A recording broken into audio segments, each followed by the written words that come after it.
It is important to discuss a peculiarity of the notation and symbolism that we're going to use when we write those derivations. So the peculiarity is that whenever we are writing the formula not phi, where phi stands for any possible formula, so whenever we are writing the negation of a formula, what we are actually writing is an implication, namely the implication of phi, the formula that is being negated, implies the contradiction. So that symbol that has a horizontal bar and a vertical bar, one perpendicular to the other, means contradiction. We can see our notational convention in action in an application of the rules for implication elimination.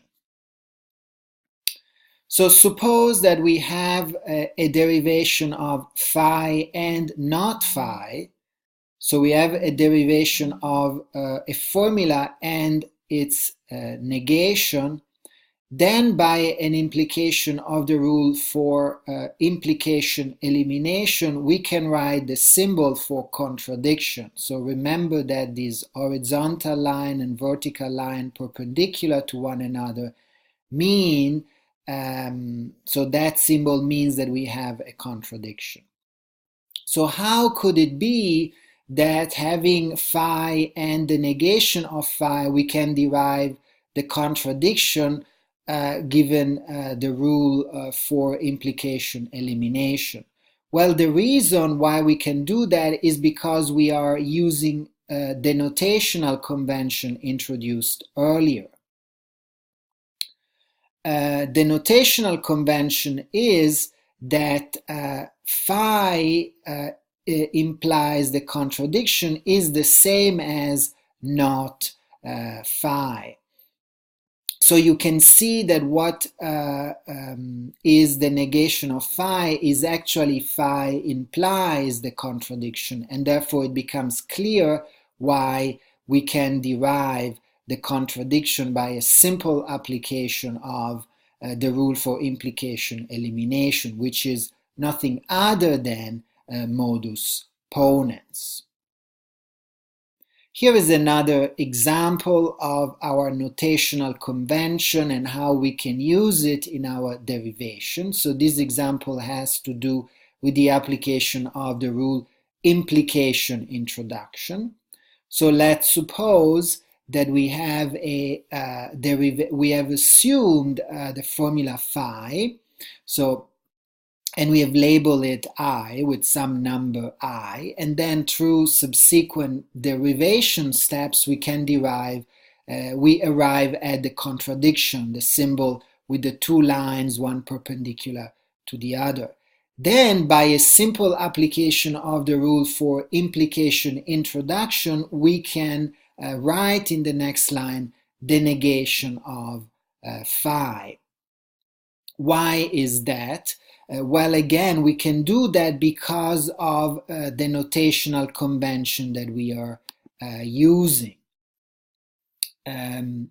So remember that the negation of phi is the same as phi implies the contradiction.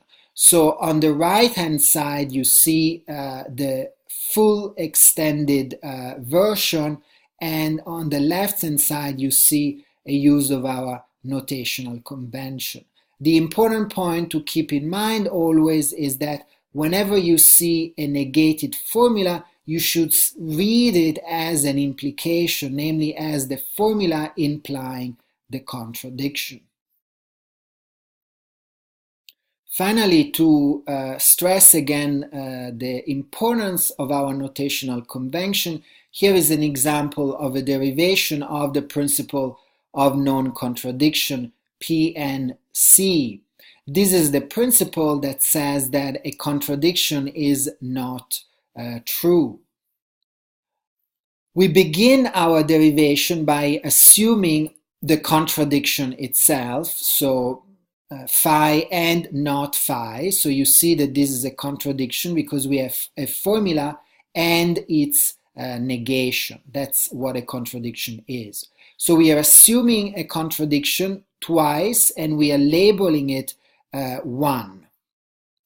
The next step is a simple application of the rule for conjunction elimination.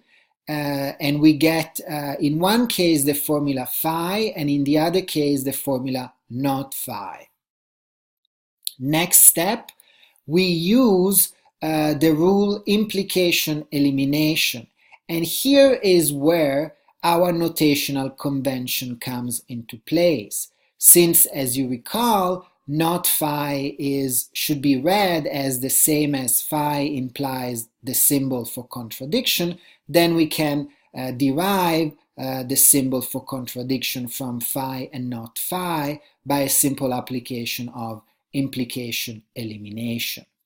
And finally, by applying the rule for implication introduction and cancelling our two assumptions, we can write not phi and not phi. It's important to keep in mind where the parentheses are, so the negation ranges over the entire the formula that is contained within the parentheses. This application of the rule for implication introduction is again a correct application, keeping in mind our notational convention.